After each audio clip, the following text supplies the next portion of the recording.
Welcome to MMA Roundup with your host, Randy Silver. Today we're going over the breaking news.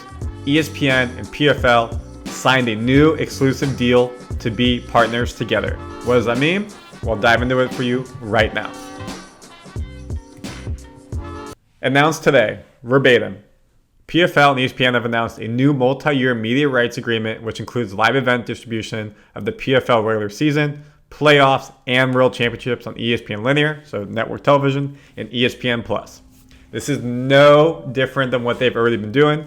So the PFL has their regular season, they have their playoffs and championships, unlike any other MMA organization out there, and that's what they're doing right here. It's the same exact deal. What is new is ESPN Plus pay-per-view will also distribute the new PFL pay-per-view Super Fight division in the US when the launches in 2024.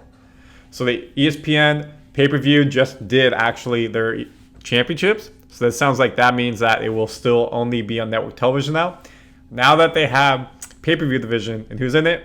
Francis Ngannou, Jake Paul. They're going to be the ones running this division. They're the face of the franchise for this new division. They're going to bring in the money for PFL and ESPN. Whatever you think about Jake Paul, money. They're going to be running in 2024. So what does this also mean across ESPN?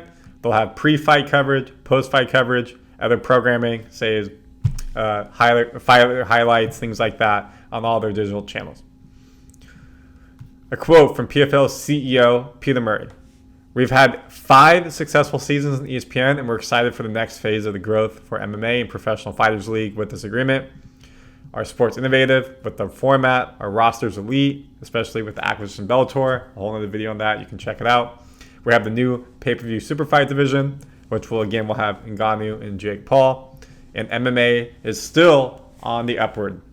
When we look at the overall grand schemes of MMA, it's been around for 25, 30, 40 years max in terms of a viable money option, public option. NFL has been around 7,500 years. Basketball has been around 7,500 years, things like that. Baseball, 100 plus years. So MMA on the curve is still like right there. Super small, while everyone else is way up there. A lot of money to be had. Who else could be fighting in PFL? Well, we know Amanda Serrano said that she will come back to PFL. She started training for it in the past. Clarissa Shields has fought for PFL. Derek Brunson just moved from the UFC to PFL. Olivier Abed-Messier just retired from PFL. We're going to talk about in a second. So there's been talent in there. With the acquisition from Bellator, they now have 30% of the top fighters from independently world-ranked organization, Fight Matrix.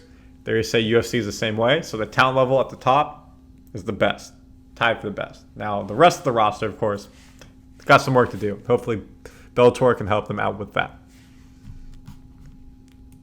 What does Francis think about it? The vision is clear in the PFL. Had a great meeting with Pete and Don. PFL's set the big things 2024 and beyond.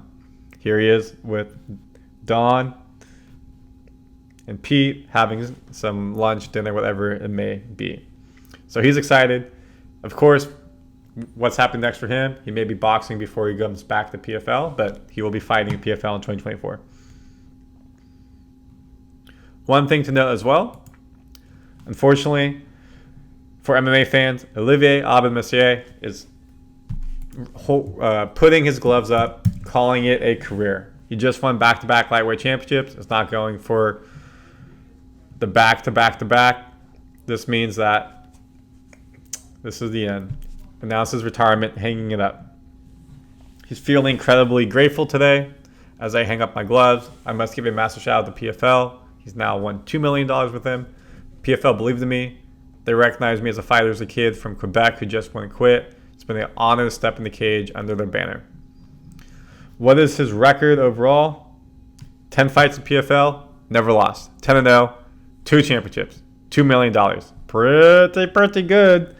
He was on the UFC. He did well for the UFC. Eventually went 7-4, had a couple of wins, never really got to that top 5, and left and became almost the face of PFL. But obviously the story today is PFL, ESPN announced a multi-fight agreement. So comment your thoughts. Do you think this is good? Do you think this is bad?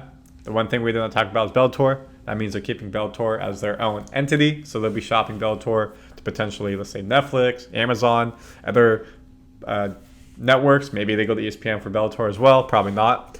And Bellator will be doing mainly stuff in Europe. They've already talked about. You have the Challenger Series. You have the regular season. You got the pay-per-view fights.